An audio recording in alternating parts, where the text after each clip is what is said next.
आसी की आंख खुलते ही उसका ध्यान अपने बगल में गया, जहां पर उसने रात को अपना बैग रखा था। पर अब वहां कुछ भी नहीं था। आसी ये देख अपने सीट और अगल बगल में अपना बैग ढूंढने लगती है, पर बैग होता तब न मिलता। और अब आसी की आंखें भी नम होने लगी। एक तो पहले ही वे एक अनजान शहर में थी, जहां उसका कोई भी जानने वाला नहीं था।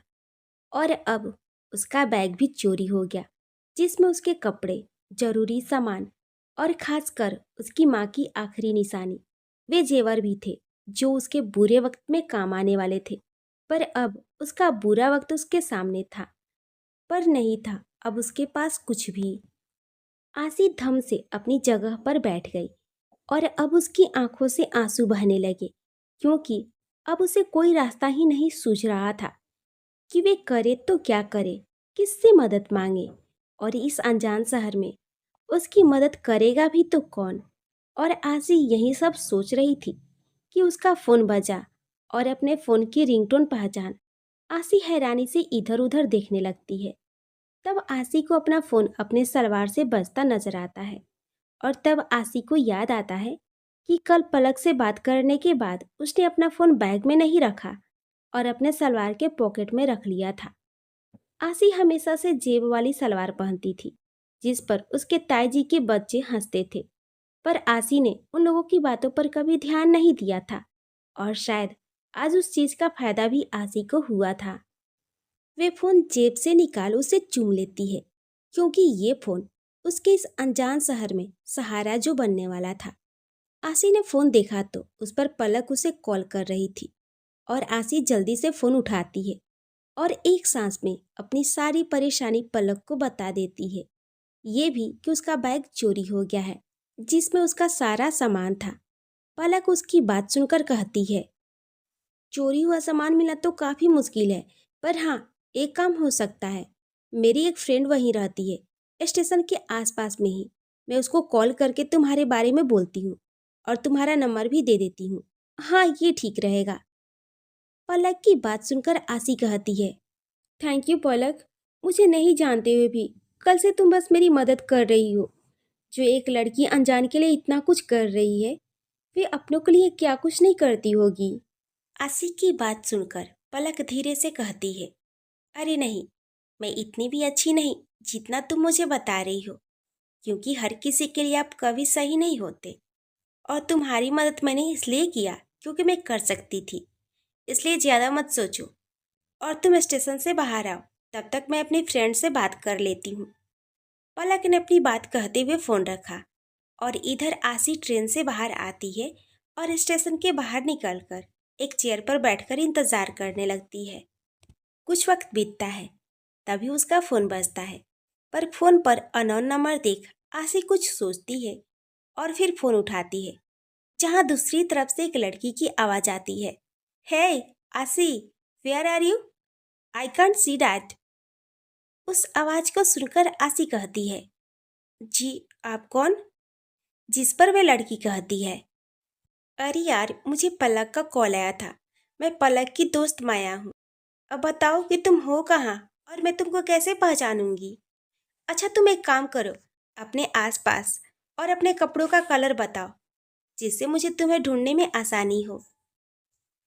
माया की बात सुनकर आसी एक नज़र अपने आसपास देखती है, फिर माया से कहती है, वे माया जी, हमने स्टेशन के ठीक राइट साइड में है, जो एक बुक शॉप है, उसके सामने वाली चेयर पर बैठे हैं। और इस वक्त हमने एक लाल और काले रंग का सूट पहना हुआ है। आसी की बातें सुनकर माया अपनी नज़रों को हर तरफ घुमाती है, तो आसी के बताए हुए जगह पर माया को आसी नजर आती है, और वे दूर से आसी की तरफ अपना हाथ हिलाते हुए कहती है, आसी, जो लड़की तुमको हाथ दिखा रही है, it's me. So come on and let's go, क्योंकि मुझे ऑफिस भी जाना है।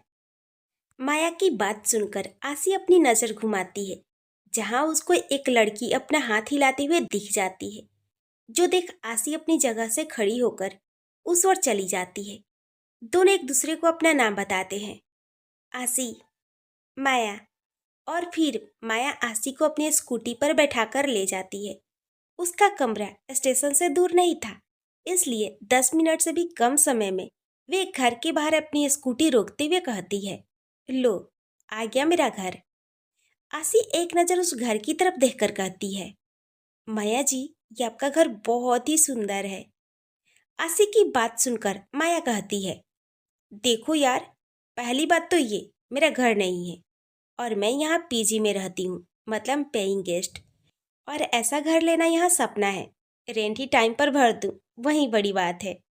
और दूसरी बात ये कि क्या तुमने तब से माया जी लगा रखा है। इस जी को सुनकर मुझे बुढ़ो वाली फीलिंग आ रही है, तो अब से नो जी, वल्ली माया, ओके। माया का कूल लुक और उससे भी ज्यादा उसका मिलनसार नेचर आसी को बहुत ही पसंद आता है और वे भी माया की बात मानते हुए कहती है, ओके माया, अब मैं आपको जी नहीं सिर्फ माया कहूंगी। जिस पर माया कहती है, और आप नहीं, तुम। माया की बात सुनकर माया और आसी हंस देते हैं। फिर माया सीढ़ियों से होते हुए घर के ऊपर फ्लोर पर जाती है और गेट का लॉक खोलते हुए बोलती है, वेलकम आसी, माया के छोटे से आसियाने में, जो अब तुम्हारा भी है।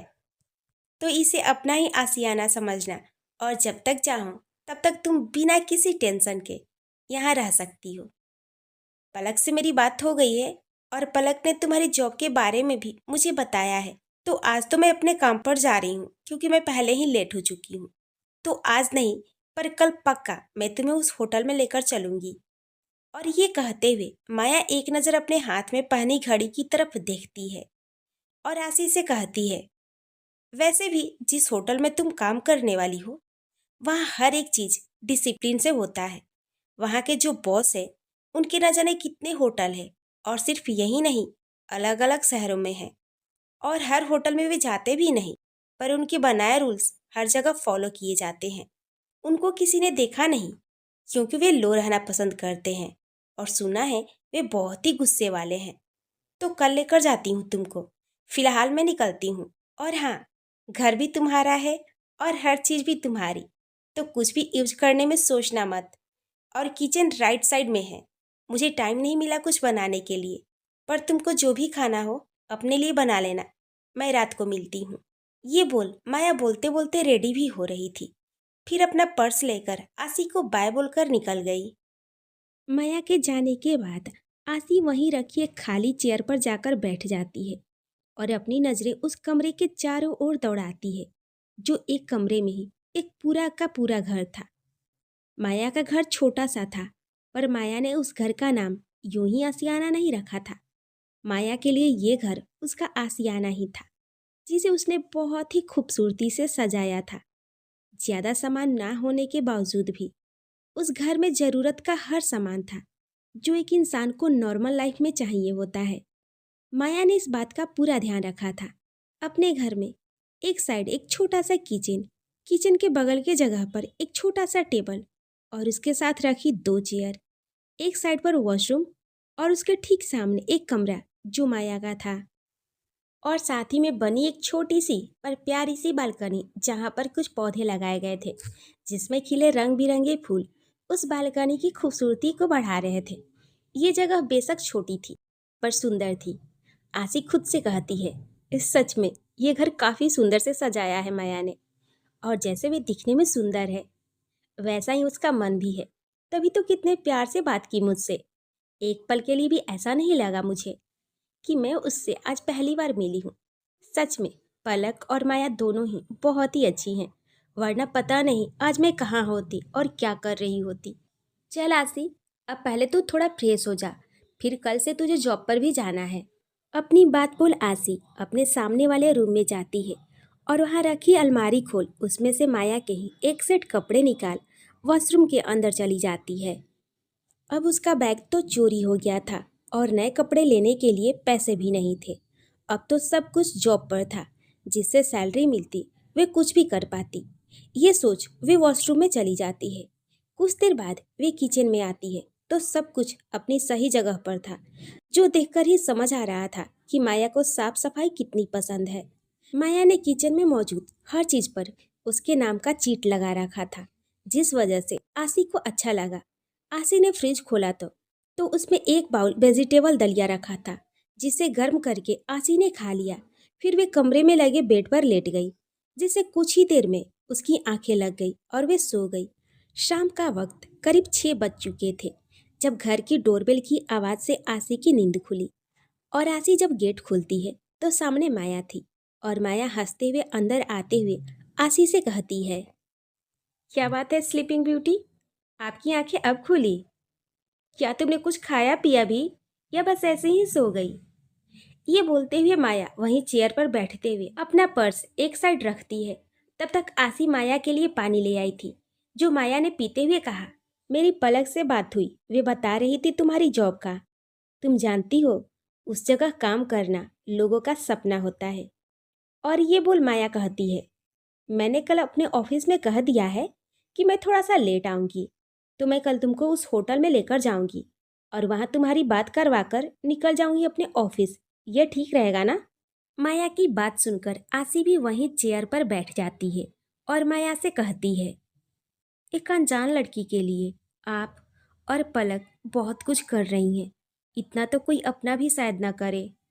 आसी की बात सुनकर माया कहती है, ओ कम ऑन आसी, हमने ऐसा भी कुछ नहीं किया, और जो हमारे हाथ में है वही कर रहे हैं। और रही बात पलक की, तो या राइट, वे सच में बहुत ही अच्छी है और इस बात में कोई शक नहीं। तुम जानती हो, वे और मैं बचपन के दोस्त हैं और वे बचपन से ऐसे ही हैं, किसी की मदद के लिए आगे रहती है, फिर उसकी अपनी लाइफ में कितनी ही प्रॉब्लम हो, पर मजाल है कि उसके होठों से हंसी गायब रहे। वे सच में बहुत ही अच्छी है, पर काश उसकी किस्मत भी अच्छी होती। माया अपनी बात कहते हुए चुप हो जाती है और माया को चुप देख आसी कहती है, क्या हुआ है उन्हें, कोई परेशानी है उनको? आसी की बात सुनकर माया हंस देती है और कहती है, चलो किचन में साथ मिलकर कुछ अच्छा सा बनाते हैं आज। ये कहते हुए माया किचन की तरफ चली गई और माया को बात टालते देख आसी समझ गई कि माया इस वक्त उससे इस मामले में कोई बात नहीं करना चाहती। और सही भी था, आखिर वे उसे जानती भी कितना थी, जो अपनी या पलक की जिंदगी की बात करती। वे दोनों तो उसके लिए जितना कर रही थी वे भी काफी था। कुछ देर में दोनों ने मिलकर खाना बनाया और खाना बनाने के बाद दोनों कुछ बातचीत कर सोने चली गई। अगली सुबह आसी ने आज भी माया के कपड़े पहने थे, पर आज उसने माया के पसंद के कपड़े पहने थे, जो माया ने उसको पहनने के लिए कहा था। आसी ने आज व्हाइट शर्ट पर ब्लैक कलर की फॉर्मल पैंट पहनी थी और गले में एक ब्लैक कलर का स्कार्फ बांधा था। अपने बालों को पोनीटेल में बांधा हुआ था और होठों पर हल्के रंग की गुलाबी लिपस्टिक, आंखों में काजल। बस इतना ही, और इतने में तो आज आसी वे आसी नहीं लग रही थी जो कल माया को दिखी थी। आज तो ये आसी सिंपल सी लुक में भी काफी स्टाइलिश लग रही थी और काफी खूबसूरत भी। आसी ने भी आज पहली बार सूट सलवार छोड़कर कुछ पहना था इस तरह का, वे भी खास माया के कहने पर। आसी के लिए आज का दिन उसके लिए बहुत ही खास था और इसलिए वे पहले घर में ही बने मंदिर में रखे कान्हा जी के सामने ज्योत जलाती है और उनसे सब अच्छा होने की कामना करती है और फिर माया के साथ निकल जाती है उसकी स्कूटी पर बैठकर अपनी मंजिल की ओर। आधे घंटे के सफर के बाद माया अपनी स्कूटी एक बड़े से होटल के सामने रोककर आसी से कहती है, सो मिस आसी, सामने देखो, आ गई तुम्हारी मंजिल। माया के कहने पर आसी अपनी नजरों को सामने की ओर करती है तो वहाँ बड़े बड़े अक्षरों में लिखा था, बीबी किंग प्लाजा होटल। आसी के मुंह पर ये शब्द खुद से आकर बुदबुदाने लगते हैं। माया की बात सुनकर आसी बहुत ही ध्यान से उस जगह को देखने लगती है, जो अपने नाम की तरह ही किंग था, मतलब बहुत ही सुंदर होटल था। आसी ने तो जैसे उस होटल की खूबसूरती में खुद को खो ही बैठी थी और तभी माया की आवाज़ उसे अपने कानों में महसूस होती है, कब तक बाहर से ही ऐसे सब देखते रहिएगा मैडम, अंदर नहीं जाना है क्या? माया की आवाज़ सुनकर आसी कहती है, ये जगह सच में बहुत ही सुंदर है। आसी की बात सुनकर माया उससे कहती है, बिल्कुल, और सुंदर कैसे नहीं होगा। इस होटल और इस होटल के मालिक का नाम और काम सिर्फ इसी शहर में नहीं बल्कि अलग अलग शहरों में है, और इस होटल को टक्कर देने की हिम्मत किसी में नहीं, और यहाँ काम करना कोई नॉर्मल बात नहीं। So you are lucky girl कि तुम्हारी लाइफ की पहली जॉब तुम यहाँ कर रही हो। माया की बात सुनकर आसी के होठों पर भी एक मुस्कान आ गई। माया और आसी अब दोनों अंदर जाते हैं और फिर माया अपने फ़ोन में पलक का भेजा हुआ एक अपॉइंटमेंट लेटर रिसेप्शन पर दिखाती है, जो देख रिसेप्शनिस्ट माया और आशी को वेटिंग एरिया में वेट करने का बोल अपने सीनियर से बात करने चली जाती है। माया और आशी वेटिंग एरिया में वेट कर रहे थे। एक करीब 25 साल के आसपास का लड़का वहां आता है और वे माया और आशी को देखकर वहीं बैठाता है और माया से उसकी क्वालिफिकेशन पूछता है, जो सुन माया कहती है, आपको गलत फहमी हुई है, यहाँ जॉब के लिए मैं नहीं। आशी की तरफ देखते हुए कहती है, ये आई हैं, ये मेरी फ्रेंड है और बेंगलुरु में पहली बार आई हैं, जिस वजह से यहाँ के बारे में इसको फिलहाल बिल्कुल भी नॉलेज नहीं है। माया की बात सुनकर वे लड़का अब आशी से कुछ सवाल करता है, जिसका जवाब आशी पूरे कॉन्फिडेंस से देती है और उसके कॉन्फिडेंट को देखकर वे लड़का भी आशी से काफ़ी इम्प्रेस होता है और आशी से कहता है, okay, your job is done. So तुम अपनी जॉब कब से कंटिन्यू करना चाहती हो? उस लड़के की बात सुनकर आशी कहती है, क्यों? अगर मैं आज से कहूँ तो कोई प्रॉब्लम है? आशी की बात सुनकर वे लड़का बोला, नो मिस, कोई प्रॉब्लम नहीं है। तो आप चलिए, मैं आपको काम के बारे में समझा देता हूँ।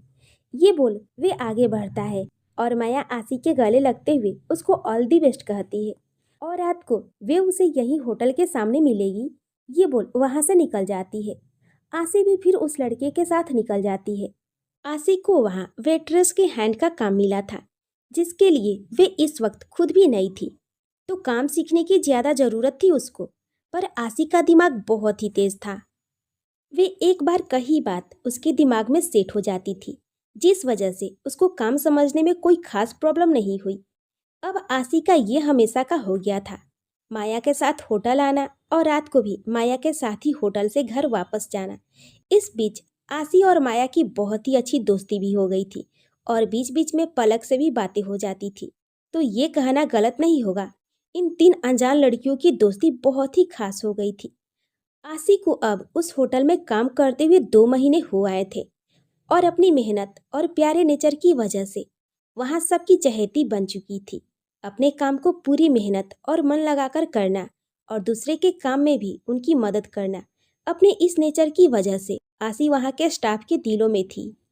इस बीच आशी पहले से ज़्यादा आत्मविश्वासी बन चुकी थी और बीते इन 2 महीनों में आशी वेद और वेद के साथ हुई अपनी शादी को भी भूल चुकी थी, या ये कहें कि अपनी एक रात की शादी, जिसमें अगले ही दिन उसका पति बिना उससे मिले उसे छोड़कर चला गया और कभी पलटकर नहीं देखा।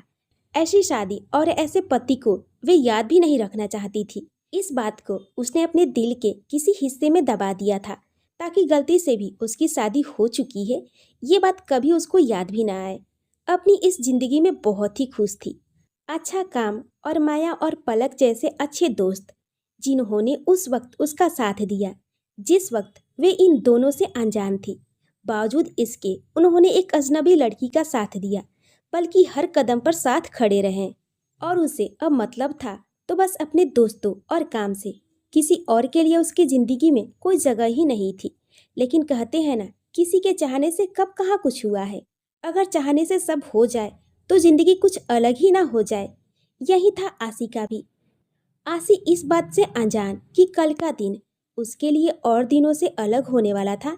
आशी हमेशा की तरह आज भी माया के साथ ही अपने होटल आई और माया हमेशा की तरह होटल के बाहर छोड़ उसे अपने ऑफिस चली गई। और इधर आशी होटल के अंदर जाती है और होटल में बने स्टाफ चेंजिंग रूम में जाकर अपने घर से आए कपड़े चेंज करती है। ये उसका हमेशा का था। उनको होटल में होटल की तरफ से मिले होटल यूनिफॉर्म ही पहनने होते थे, जिसमें ऊपर एक वाइट शर्ट और शर्ट के नीचे ब्लैक कलर की स्कर्ट जो घुटनों तक ही आती थी। और आशी को शुरुआती दिनों में तो इस तरह के कपड़े पहनने में अजीब लगे, क्योंकि उसने आज से पहले ऐसे कपड़े नहीं पहने थे। पर हर बीतते वक्त के साथ आशी को भी इन सब चीज़ों की आदत हो गई। अब उसे इस तरह के कपड़े पहनने में अजीब नहीं लगता था। आज होटल में एक ग्रैंड पार्टी थी, जो किसी बहुत ही पैसे वाले ने उस होटल में रखवाई थी। हालांकि ये नॉर्मल था, इस होटल में ऐसी पार्टी होती रहती थी। पर खास बात ये थी कि आज इस होटल के मालिक यहाँ आने वाले थे, जो बहुत ही कमाते थे। और आशी ने जब से यहाँ काम करना शुरू किया था कभी नहीं आए थे। तो आशी आज पहली बार उस इंसान को देखने वाली थी, जो इस होटल का ऑनर था, the BB King Plaza hotel.